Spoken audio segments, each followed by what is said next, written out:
Halo para Troters, gimana? Malam minggu masih sama pacar? Apa pacarnya udah direbut sama orang? Kali ini saya akan membahas sebuah film psikopat kembali. Gimana ceritanya?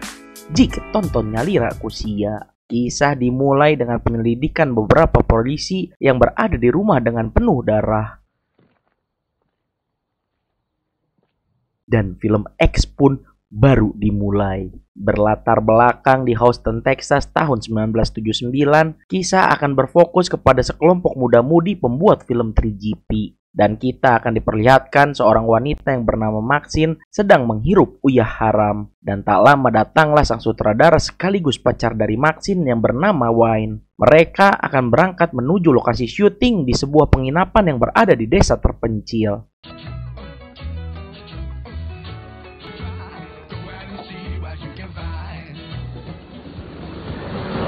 Singkat cerita, ketika mereka sudah sampai, terlihat dari kaca jendela lantai 2, ada seorang nenek-nenek yang melihat ke arah Maxim dengan tatapan yang cukup menakutkan. Namun karena hanya menganggap nenek-nenek biasa, Maxine pun tidak memperdulikan dan tetap fokus ke tujuan awal, yaitu membuat film haram. Saat itu juga Wayne bertemu dengan sang pemilik penginapan yang kita panggil aja sang kakek. Di sana ada sedikit ketegangan ketika Wayne berbohong dengan mengatakan hanya ingin bersama pacarnya saja datang. Namun kenyataannya dia datang bersama teman-temannya yang lain. Tapi sebelum sang kakek uring-uringan, Wayne memberikan uang pelicin agar semua bisa lancar. Di saat itu juga sang kakek memperingatkan untuk tidak berbuat yang aneh-aneh di tempatnya. Namun ketika sang kakek pergi, Wayne pun langsung memulai syuting film 3GP itu.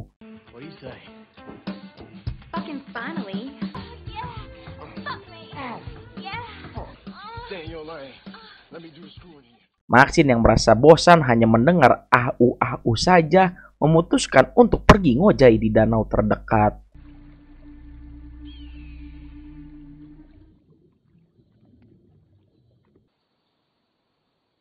Terlihat ada seekor buaya yang sedang mengintai Maxine dan ingin menjadikannya santapan. Namun karena memang belum waktunya, Maxine pun bisa selamat tanpa menyadari adanya buaya yang sedang ingin memakannya. Setelah puas ngojai, Maxine pun akhirnya mendapat giliran untuk syuting.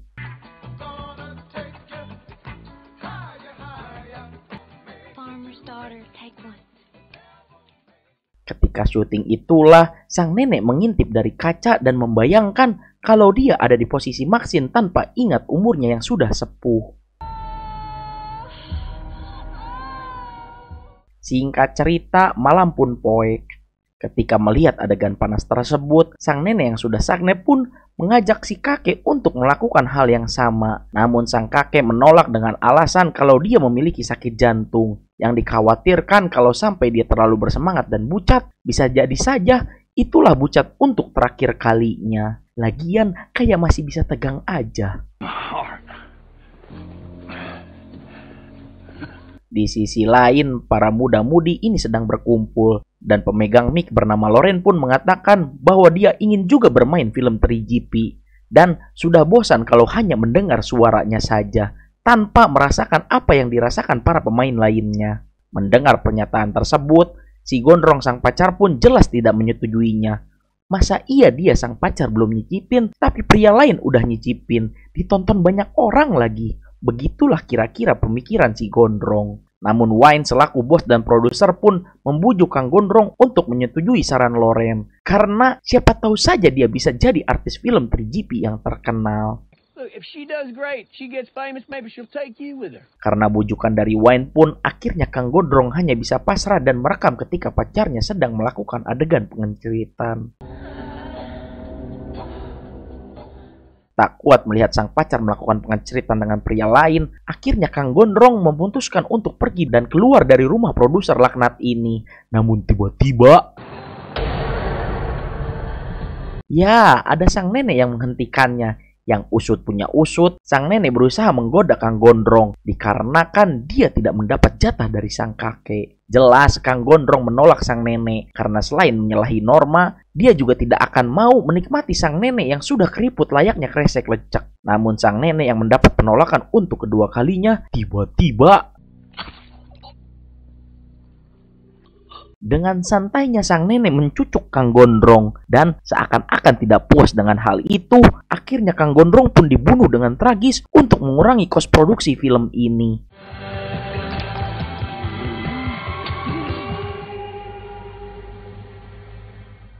Di sisi lain, Loren yang mengetahui sang pacar tidak berada di sampingnya pun akhirnya memutuskan untuk mencarinya keluar. Namun tiba-tiba,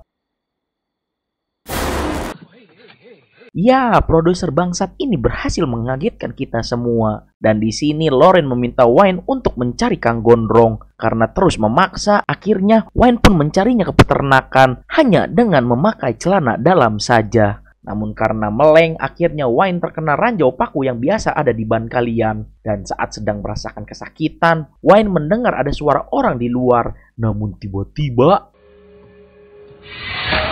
akhirnya Wayne pun mati oleh garpu jerami sang nenek sebelum sempat bertobat. Di sisi lain, Loren menanyakan perihal akang kesayangannya kepada kakek. Namun sang kakek malah balik bertanya di mana sang nenek. Dan di saat inilah, sang kakek menyuruh Loren untuk mengambil senter di basement dan mengajaknya untuk mencari mereka berdua bersama-sama. Namun tanpa disangka-sangka, sang kakek malah mengunci Loren di basement. Karena tidak mau hanya pelanga-pelongo, Loren pun mencari jalan lain.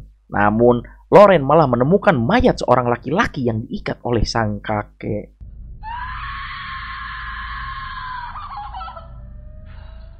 Scene pun beralih kepada Kang Kribo bersama Neng Blonde yang sedang tertidur lelap. Kang Kribo yang terbangun karena ada suara dari luar pun akhirnya mengeceknya. Yang ternyata itu adalah sang kakek yang meminta bantuan untuk mencari kekasihnya yang sudah kusut. Akhirnya Kang Kribo setuju untuk membantu sang kakek. Namun saat sedang mencari sang nenek, Kang Kribo melihat cahaya senter di gigiran danau. Kang Kribo yang menyangka itu sang kakek pun segera mengeceknya. Merasa sang kakek sudah tewas tenggelam, Kang Kribo pun berniat kembali. Namun tiba-tiba,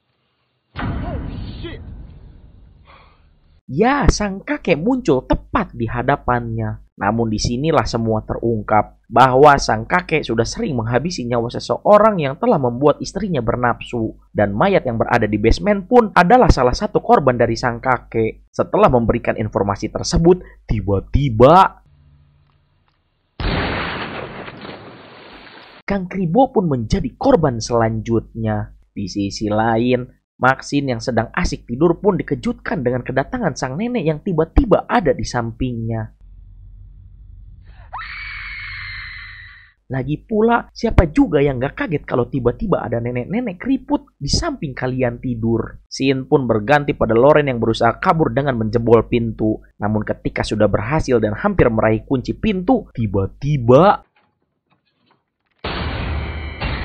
ketika sudah memastikan Loren tidak bisa keluar, sang kakek pun pergi kembali keluar. Di sisi lain, Neng Blonde sedang mencari Kang Kribo. Namun di tengah-tengah pencariannya, dia melihat sang nenek di gigiran danau sedang berdiam diri tanpa sehelai benang pun. Neng Blonde yang merasa iba pun akhirnya memberikan selimutnya kepada sang nenek. Namun tiba-tiba,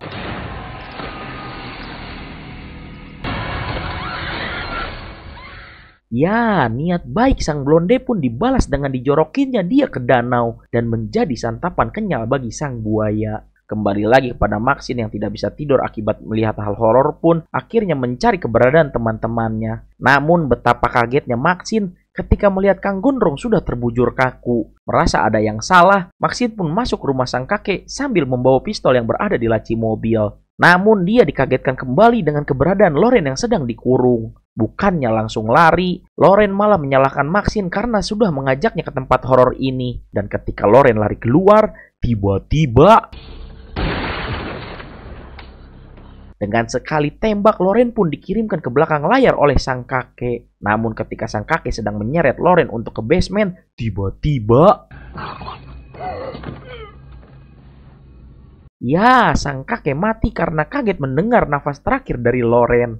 Dan di saat itulah Maxine keluar untuk berdebat dengan sang nenek. Namun ketika ingin menembak sang nenek, rupanya pistol itu tidak memiliki peluru. Dan kesempatan itu dimanfaatkan oleh sang nenek untuk menembak Maxine. Namun karena matanya sudah rabun dekat, tembakan sang nenek meleset dan malah membuat dia terlempar hingga sakit pinggangnya kambuh. Melihat sang nenek yang sudah tidak berdaya, Maxine yang sudah sangat kesal dengan sang nenek pun akhirnya mengambil mobil sang kakek dan tiba-tiba